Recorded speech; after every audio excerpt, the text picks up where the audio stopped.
aparte de lo que viene, que tengo que hablar de los tipos de cooperativas, que ya lo mencionamos, pero ya cómo funciona, cómo es operativamente.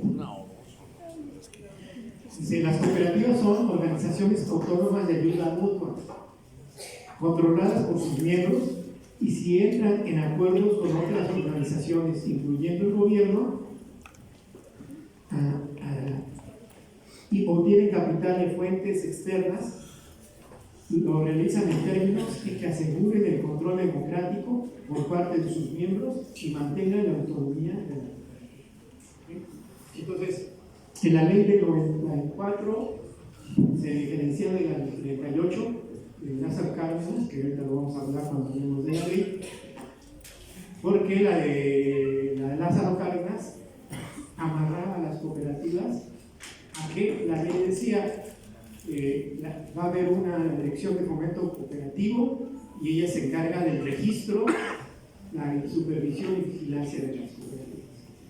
Y entonces las cooperativas tenían que rendir informe a la dirección de fomento cooperativo de cuáles eran sus ganancias, de sus asambleas, y la dirección tenía que emitir una opinión, un dictamen sobre si esa asamblea se hizo correcta o no, y entonces faltaba a que las cooperativas tuvieran que estarle reportando, y luego a que se constituyeran, y entonces ya no era un acto voluntario de los socios, sino un acto de voluntad del gobierno de quererte dar el registro de la cooperativa para que funcione, ¿sí? De la buena voluntad del gobierno para que funcione. Y aquí dice que las cooperativas son autónomas. Por la ley del 94 se rompe la vinculación con el gobierno, a excepción de las obligaciones que tienen todas las empresas, impuestos, seguro social, etc. ¿Sí? Si alguien nos presta, pues firmamos un contrato y decimos que le vamos a pagar tantos intereses y esto, pero no puede tener injerencia en la vida de la cooperativa. Si en un momento dado tiene dudas, puede meter un contralor para que, un auditor más bien, para que cheque que se está manejando correctamente la cooperativa, ¿sí? Pero no más. Otro elemento muy importante y que la base, y es un poquito lo que estamos haciendo, es educación, entrenamiento e información. Las cooperativas brindan educación y entrenamiento a sus miembros, a sus dirigentes electos, gerentes y empleados, de tal forma que contribuyan eficazmente al desarrollo de sus cooperativas. Las cooperativas informan al público en general, particularmente a jóvenes, creadores de opinión, acerca de la naturaleza o beneficios del cooperativismo. Entonces, ¿por qué hay que informar a los jóvenes? Porque los jóvenes son el futuro, pues, de una nación, de una comunidad, en fin, de una localidad. Y entonces, si ellos se interesan por el cooperativismo, pues el cooperativismo se vuelve un instrumento de desarrollo, ¿sí? Rompe con las estructuras de mando y obediencia. ¿Okay? Nosotros mismos nos gobernamos, ¿sí? En ese sentido entraría la palabra autogestión, ¿sí? Puede haber tres niveles, ¿sí? La heterogestión, que es el prefijo hetero. ¿Alguien sabe qué es lo hetero? Lo diferente, ¿sí? Entonces, bueno, ¿cuál es tu sexo? Yo soy hetero, ¿no? Heterosexual. O sea, a mí me gusta el otro sexo. Ahora, ya tenemos en la modernidad una gama de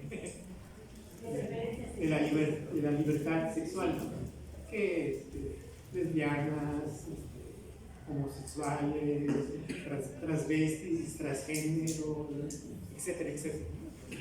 ¿Sí? Bueno, pero eso es ya parte de esta modernidad, ¿sí?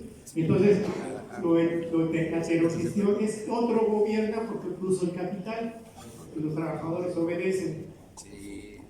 Hay la cogestión, que es entre ambos, ¿no? Entonces, después de la Segunda Guerra Mundial, Berlín, antes de eso, fue bombardeada y entraron los rusos por un frente y los aliados por otro, y destrozaron, pues, prácticamente Alemania. Entonces, ¿Cómo se reconstruyó? A través de la cogestión.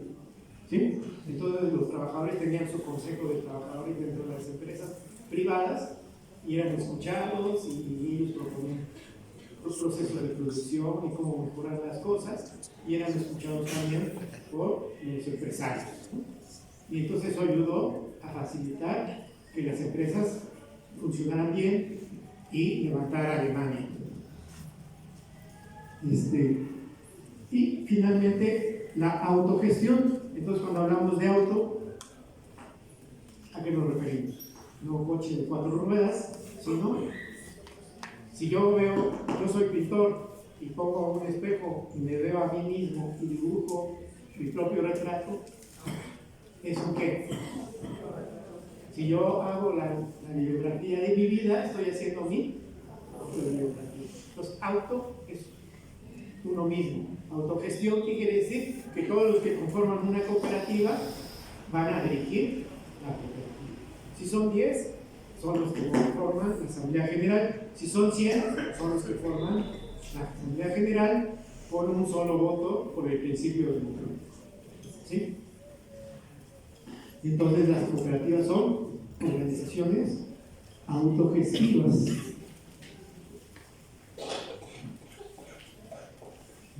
Bueno, estamos con este principio de educación, entrenamiento, información. Más que entrenamiento sería capacitación. Pues nos educamos en lo que es la cooperativa para conocer cómo funciona, cuáles son mis derechos y obligaciones, y cuando yo estoy en una cooperativa, pues haga valer esos derechos y obligaciones. Cuando no tenemos claro qué es una cooperativa, lo que tendemos es a imitar lo que conocemos. En la empresa privada, donde hay un patrón o hay representantes del patrón que son los que dicen cómo hacer el trabajo. Y entonces tratamos de imitar lo que conocemos. Y entonces es una cooperativa legal, pero no funciona como tal.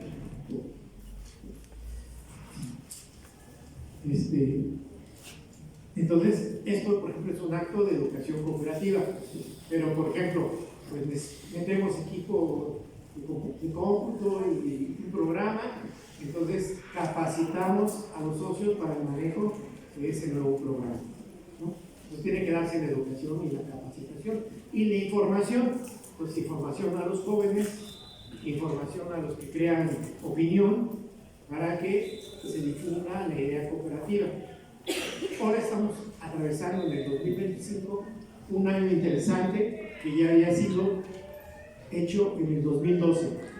La ONU, Organización de las Naciones Unidas, declara que este año es el año internacional de las mutualidades del cooperativismo.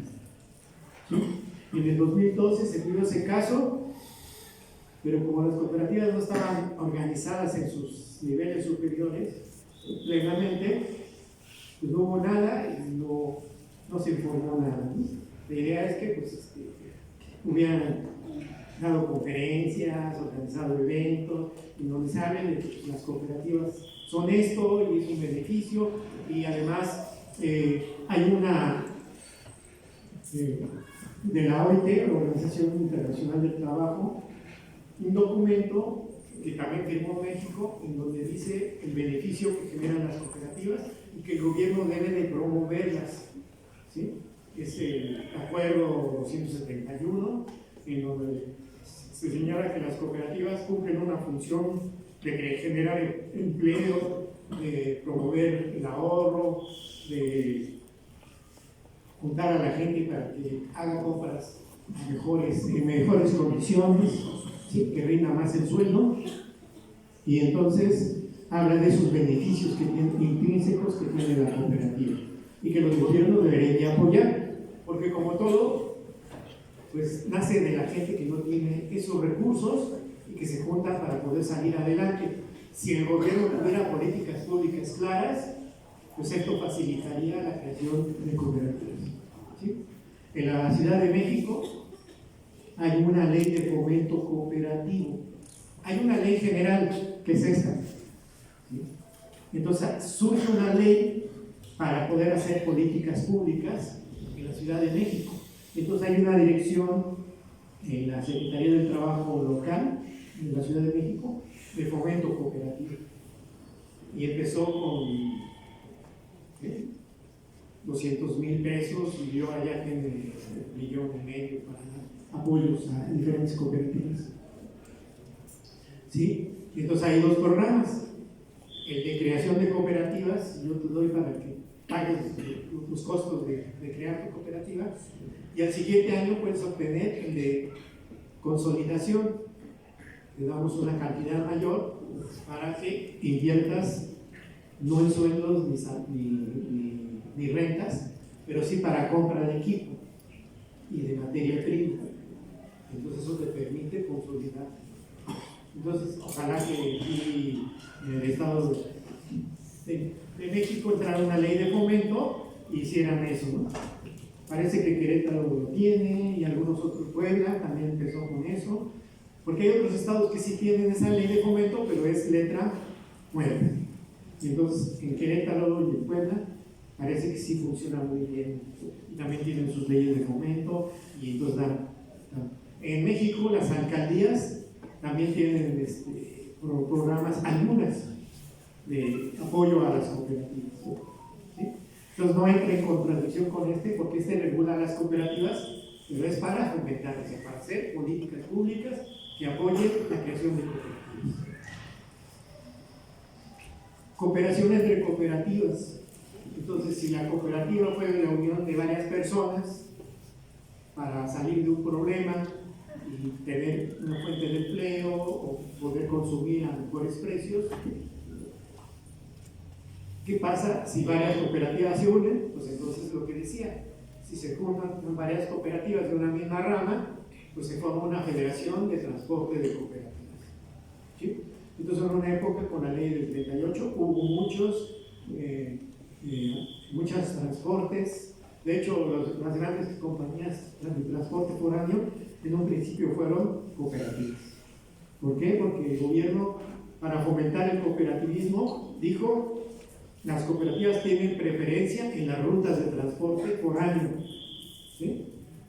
Entonces muchas de las cooperativas ya después se transformaron en empresas privadas, pero surgieron como cooperativas para obtener el permiso de ruta. Y actualmente las cooperativas ahora tienen los ramales, o sea, no la ruta de carretera, sino la ruta de las ramas que salen de la carretera para ciertas comunidades. Entonces, cuando en una comunidad no hay cooperativas de la misma actividad, se puede crear una unión. Pero ¿qué pasa con una federación? Tienen los mismos intereses, ¿sí? Entonces la federación puede hacer compras consolidadas de llantas, aceite, etcétera, etcétera, y distribuírsela a los socios de manera más económica, ¿sí? Entonces, por ejemplo, con la ley del 38 hubo la experiencia de que 3 periódicos se volvieron cooperativas. O sea, les digo, se volvieron porque eran empresas privadas, surgió un problema obrero patronal